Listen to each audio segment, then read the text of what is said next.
মানুষের বাড়িতে থাকে বিড়িখোর, পানখোর, চাখোরও দেখিছি, আবার ঝালখোরও দেখিছি, কিন্তু আমার বাড়িতে রয়েছে রুটিখোর। আসসালামু আলাইকুম। তোমাদের ভাইয়া তো চাউলের রুটি একবারে 20টার উপরে খেতে পারে। শুধু তোমাদের ভাইয়া না, আমার শ্বশুর বাড়ির সবাই চাউলের রুটি খেতে অনেক বেশি পছন্দ করে। এটা আতপ চালের গুঁড়া আর চালের গুঁড়ার খামির তৈরি করার জন্য পানি অনেক বেশি টকবগে গরম করে নিতে হবে। লবণ আমি আগেই দিয়ে দিয়েছি, ওটা আমার স্কিপ হয়ে গেছে। চাউলের গুঁড়া গরম পানিতে দেওয়ার পর কিছুক্ষণ নাড়াচাড়া করে নিতে হবে। আর চালের গুঁড়ার খামিটা যখন এরকম ঝুরঝুরে হবে তখন গ্যাসটা বন্ধ করে দিতে হবে। আর চালের গুঁড়ার খামিটা গরম অবস্থাতেই করতে হবে, ঠান্ডা হয়ে গেলে হবে না। তার জন্য আলাদা একটি পাত্রে নর্মাল পানি নিয়েছি, হাত একবার পানিতে ভিজাতে হবে আর ওই ভিজা হাত দিয়ে খামির তৈরি করতে হবে। আমি ঠিক যেভাবে করছি এইভাবে শেষ পর্যন্ত খামির তৈরি করতে হবে। বেশ কিছু বছর আগেও মানুষ অভাবের জন্য রুটি খেত, আর এখনকার মানুষ রুটি খায় ডায়েট করার জন্য। আবার অনেকে বলে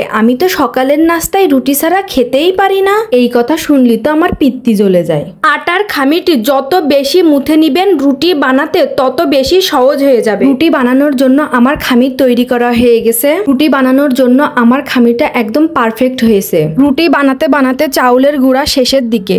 আমরা সবাই রুটি খেতে পছন্দ করি, তাই এই ঢমের গুঁড়াগুলা মা আমাদেরকে দিয়েছে। এরকম আরো একটি চাউলের গুঁড়ার ঢম রয়েছে যেটা শাশুড়ি আম্মা আমাদেরকে দিয়েছে। রুটি বেলার জন্য চাউলের গুঁড়া আলাদা একটি পাত্রে নিয়ে নিচ্ছি। আমি আটার খামির থেকে এক টুকরো গোল করে কেটে নিয়েছি।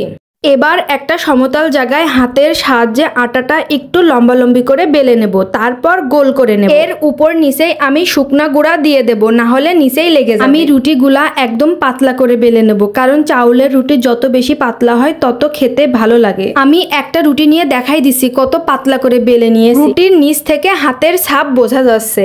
রুটি বেলাটা আপনাদের সুবিধার জন্য আরো একবার দেখাই দিচ্ছি। চাউলের রুটি বানাতে গেলে একটাই সমস্যা হয়, রুটির চারিপাশে ফেটে যায়। যখন রুটি ফেটে যাবে ওই সময় হাতটাকে নরমাল পানিতে ভিজিয়ে নিয়ে খামিরটাকে আবার ভালোভাবে মুথে নিতে হবে।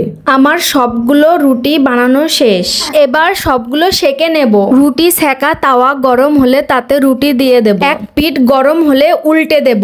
তারপর তৈরি হয়ে যাবে ফুলকো ফুলকো চাউলের রুটি। এই রুটিটা 2 দিন ধরে সংরক্ষণ করে রাখা যাবে এবং নরমও থাকবে।